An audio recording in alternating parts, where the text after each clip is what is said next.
উপদেষ্টার উদ্দেশ্যে বলতে চাই, এই অযোগ্য লোকটা আপনি এখান থেকে সরান। আপনি এই অযোগ্য লোকটা এখান থেকে সরান। যে লোকটা 9টা সিন্ডিকেটের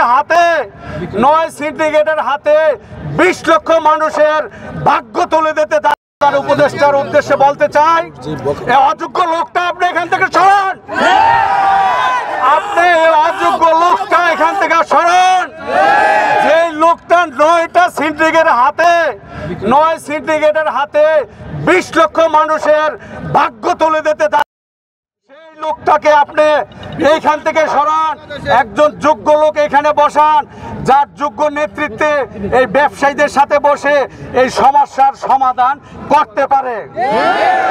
আমরা শুরু থেকে নেতৃবৃন্দরা বলে আসতেছি, আমরা ট্যাক্স দিয়ে ব্যবসা করতে চাই। আপনি ট্যাক্স দেওয়ার ব্যবস্থা করেন। আমরা ট্যাক্সের বিরুদ্ধে নয়, আমরা বৈষম্যের বিরুদ্ধে দাঁড়িয়েছি। এই বৈষম্য দূর করেন। আপনি আমদানি নীতি অবাধ করেন।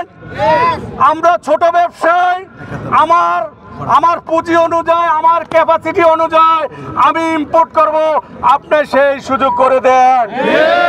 আজকে আমরা গত রবিবার দিন সারা ঢাকা শহরের ব্যবসায়ীরা শান্তিপূর্ণ মানববন্ধন করেছি। মাঝখানে সোমবার বাকি, সোমবার গ্যাপ দিয়ে আজকে মঙ্গলবারে আমরা যমুনা ফিউচার পার্কে তার সামনে দাঁড়িয়েছি। তার অর্থ কি, আমাদের আন্দোলন কিন্তু, আমাদের মানববন্ধন কিন্তু চলমান। আমাদের মানববন্ধন চলমান। আমরা উপর মহলকে জানান দিতে চাই, অতি দ্রুততম সময়ের মধ্যে আমাদেরকে নিয়ে বিটিআরসি, আপনি বাণিজ্য মন্ত্রণালয়, এনবিআর সবাইকে নিয়ে, ব্যবসায়ীদেরকে নিয়ে বসে সমাধান দেন।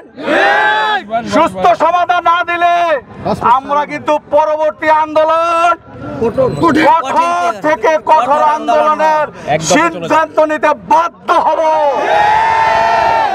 সারা বাংলাদেশে মোবাইল ব্যবসায়ীদেরকে নিয়ে আমরা এক দাবিতে যেতে বাধ্য হব। আপনি 20 লক্ষ পরিবারকে আপনি জেলে ভরে রাখতে পারবেন না, গুলি করে মারতে পারবেন না।